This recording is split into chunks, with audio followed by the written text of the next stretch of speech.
Assalamualaikum warahmatullahi wabarakatuh. Alhamdulillah, ucap puji syukur atas kehadirat Allah Subhanahu wa taala.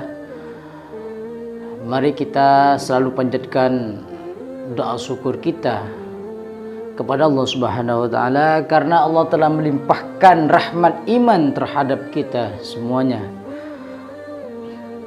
Salawat beserta salam semoga tetap tercurah limpahkan keharibaan baginda Muhammad sallallahu alaihi wasallam, karena beliaulah yang telah mengangkis kita dari alam yang penuh kebiadaban menuju alam yang terang benderang, yakni ad-dinul Islamul iman yang kita rasakan pada pagi hari ini. Wahai sahabat-sahabatku sekalian, materi pada pagi hari ini yaitu tentang iman. Ma huwal iman? Ma huwal iman? Apa yang dikatakan iman? Al-imanu adapun iman, huwa adapun iman at-tasdiqu bil qalbi, at-tasdiqul qalbiyu, ya, membenarkan sesuatu yang berada di dalam hati. Bijami ima, dengan semua perkara jaa yang datang an-nabi sallallahu alaihi wasallam, siapa baginda Nabi Muhammad sallallahu alaihi wasallam, an rabbihi, yaitu dari Tuhannya Nabi Muhammad sallallahu alaihi wasallam. Jadi yang dikatakan iman itu adalah percaya bahwa semua yang disampaikan oleh baginda Nabi Muhammad sallallahu alaihi wasallam itu adalah benar, yaitu datangnya dari Allah Subhanahu wa taala. Jadi kita harus percaya bahwa apapun yang dibawa, apapun yang disampaikan oleh baginda Nabi Muhammad sallallahu alaihi wasallam itu adalah dari Allah Subhanahu wa taala. Dan hal ini sudah maklumlah, sudah terbiasa, apalagi teman-teman santri, baik santri madrasah diniyah ataupun santri di pondok pesantren salafiyah. Ya, kita sudah mengetahui tentang iman, maka kita juga harus tahu rukun-rukunnya iman. Ada berapa rukun-rukunnya iman? Kam arkanuddin, ada berapa rukun-rukunnya iman?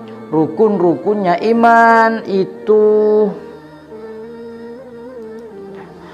rukun-rukunnya iman, arkanuddin, arkanul iman, adapun rukun-rukunnya iman sitatun, yaitu 6, ya, 6. Rukun iman itu ada 6. Apa yang pertama? Wahyang al-imanu billah, harus percaya kepada Allah. Kita harus percaya bahwasanya Allah itu ada, tapi jangan ditanya Allah itu ada di mana. Tapi letakkanlah Allah dalam hati kita bahwa semua perkara yang ada di dunia ini adalah miliknya Allah Subhanahu wa ta'ala. Nah, dalam artian miliknya Allah itu bukan kita harus semena-mena misalkan mencuri, yaitu barang miliknya Allah, bukan seperti itu. Miliknya Allah itu dalam artian semua atas kekuasaan Allah, namun dimandatariskan oleh Allah terhadap manusia untuk menjadi sebuah hak. Nah, misalkan hak saya ini adalah HP saya, hak saya adalah HP saya. Jadi ketika ada orang mengambil HP saya, maka orang itu telah mengambil hak saya, yang sehingga itu adalah mencuri, dan yang namanya mencuri itu tidak dibenarkan oleh agama. Ya, kita yang pertama harus percaya bahwasanya Allah Subhanahu wa taala itu ada, Tuhan semesta alam bagi orang Islam. Wa malaikatihi, dan mempercayai bahwasanya adanya malaikat. Malaikat itu jumlahnya banyak sekali, bahkan bisa triliunan, ya. Namun yang wajib kita ketahui hanya 10 saja, ya. Hanya ada 10 yang wajib kita ketahui. Yang pertama siapa? Yang pertama itu ada malaikat Jibril, ya, Israfil, Mikail, ya. Terus ada Raqib, Atid, Azrail, ya, Munkar, Nakir, Malik, dan Ridwan. 10 malaikat itu yang wajib kita percayai, yang wajib kita ketahui, ya. Dan 10 malaikat itu memiliki tugasnya masing-masing. wa kutubihi, dan kita harus mempercayai bahwasanya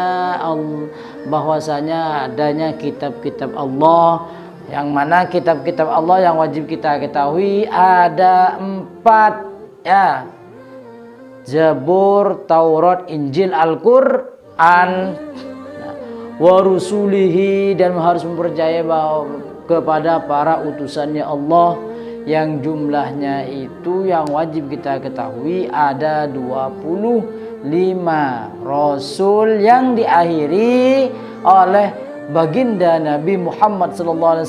Jadi setelah baginda Nabi, ketika ada mengatakan atau orang percaya bahwa ada Nabi lagi, itu orang itu berarti sudah murtad, karena baginda Nabi Muhammad SAW merupakan khatimul anbiya, akhirnya para nabi, wal yaumil akhir, dan harus kita mempercayai bahwa adanya hari kiamat. Kapan hari kiamat?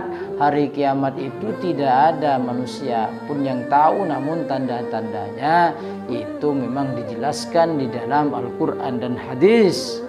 Salah satunya ada yang namanya kemunculan Dajjal, atau kemunculan sebelum Dajjal ada kemunculan Ya'juj dan Ma'juj, yang diturunkanlah Imam Mahdi. Setelah itu diturunkanlah dibangkitkanlah Dajjal, lalu diturunkanlah Nabi Isa alaihissalam yang membawa syariatnya baginda Nabi Muhammad SAW, atau melanjutkan syariat baginda Nabi Muhammad SAW.